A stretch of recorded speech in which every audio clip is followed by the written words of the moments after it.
जो मांगे हैं ना, हमने 1213 मांगे, हमने इसमें एक रहेगी वो है एक देश एक कानून, तो वो है चला जो कॉमन सिविल कोड चल रहा है, वो भी हमारी मांग है, समझे।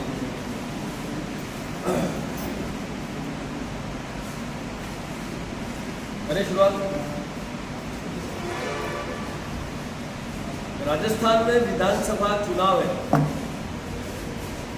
इन विधानसभा चुनावों में राजस्थान के क्षत्रियों को ज़्यादा से ज़्यादा सत्ता में भागीदारी सुनिश्चित करवाने हेतु क्षत्रिय करणी सेना परिवार की व्यवस्था में समस्त क्षत्रियों को साथ लेके जयपुर में राजस्थान में तारीख 8 अक्टूबर 2023 को क्षत्रिय एकता महापड़ाव का आयोजन हम करने जा रहे हैं। इसमें हमारी जो मुख्य मांग है वो सत्ता में भागीदारी, राष्ट्रीय पार्टियों द्वारा क्षत्रियों को उनके प्रभुत्व वाली समस्त विधानसभाओं में टिकटों का वितरण करना। हमने जो हमारा सर्वे किया है राजस्थान विधानसभा में, उसमें 70 से 75 ऐसी विधानसभाएं जहां हमारा प्रभुत्व है, जहां हमारी भरपूर संख्या, हमने 70 से 75 टिकटों की मांग इन राष्ट्रीय राजनीतिक पार्टियों से की है। और यह मांग ऐसी है कि इन मांगों में हमने ये नहीं कहा कि आप हमें टिकट दें, हम ये कह रहे हैं कि आपके जो सालों से कार्यकर्ता है विधानसभा में, सालों से काम कर रहे, उन विधानसभाओं में उस व्यक्ति विशेष को आप टिकट दीजिए। क्षत्रिय है, हम उसे जिताने के लिए हमारी एनडीटी का जोर लगा देंगे। दूसरी जो मांग है, क्षत्रिय कल्याण बोर्ड और स्वर्ण आयोग का गठन करने की मांग है। क्षत्रिय छात्रों के लिए प्रत्येक जिले में हॉस्टल निर्माण की मांग है। महापुरुषों और वीरांगनाओं का इतिहास संरक्षित करने हेतु आयोग का गठन करने की मांग है। सनातन बोर्ड के गठन करने की मांग है। जनसंख्या नियंत्रण कानून पास कर शीघ्र अतिशीघ्र लागू किए जाने की मांग है। प्रदेश में गौ रक्षार्थ कड़े कानून बनाना और गौ माता को राष्ट्र माता का दर्जा दिलवाने हेतु उत्तराखंड के तर्ज पर प्रदेश में बिल पास कर केंद्र को सुपुर्द करने की मांग है।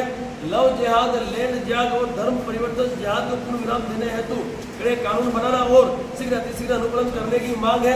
हिंदुस्तान को हिंदू / सनातन राष्ट्र घोषित करने की मांग है। सभी भूतपूर्व सैनिकों, अर्धसैनिक बलों और शहीदों के परिवारों को आर्थिक सहायता और सरकारी नौकरियों में प्रदाता देने की मांग है। एट्रोसिटी का विरोध नहीं, किंतु इसके दुरुपयोग को रोकने के लिए कड़े कानून बनाने की मांग है।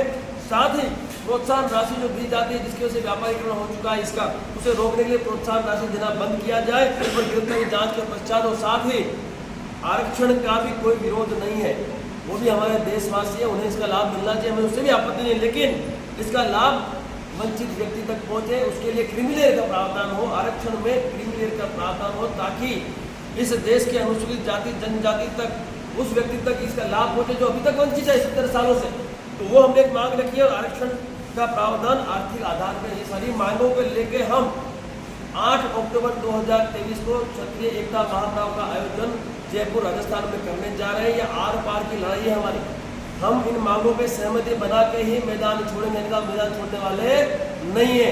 2 बजे तक का अल्टीमेटम इन राजनीतिक पार्टियों को रहेगा। 2 बजे के पश्चात जो भी समस्त जो क्षत्रिय वहाँ इकट्ठा हुआ वहाँ से कूच करेगा सचिवालय की ओर, और हम सरकार से मिलके इन मांगों पे सहमति बना के ही मैदान को छोड़ेंगे।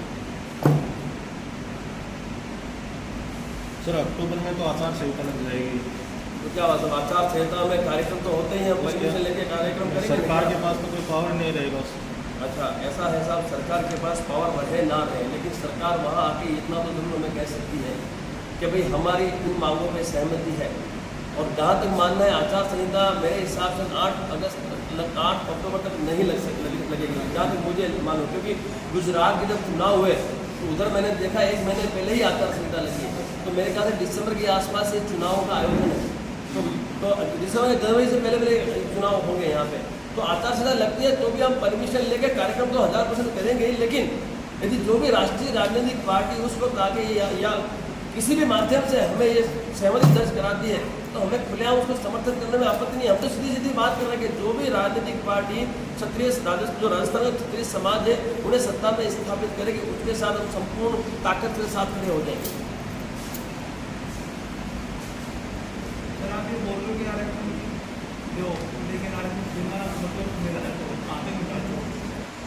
क्रीमी लेयर का प्रावधान वो सरकार सुनिश्चित करे और इस तरह से सुनिश्चित करे कि जो भी वंचित व्यक्ति 70 सालों से लाभ नहीं ले पाया वो इसका लाभ ले।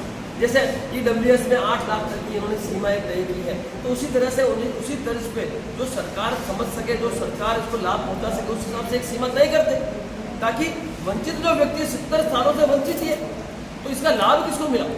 तो हम चाहते हैं कि अनुसूचित जाति जनजाति का भी तो हमारा हिंदुस्तानी कोई दुश्मन तो है नहीं हमारा, तो हमसे भी इसका लाभ मिले कि वंचित को मिले, इसलिए हम लोग ये एक मांग हमने इस पर, क्योंकि हम तो दो पालक प्रतिपाल है, हमारा छात्र धर्म में समस्त भारतीयों का हमें न्याय अधिकार का ध्यान रखना है, इसलिए हम सत्ता में आना चाहते हैं। हमारा सत्ता में आने का उद्देश्य क्या है भाई? आज़ादी से लेकर आज तक हमारी उपेक्षा होती है, जातिगत समीकरण की बात की गई, तो जातिगत समीकरण तो हम लोगों ने स्थापित कहाँ कर दिया है?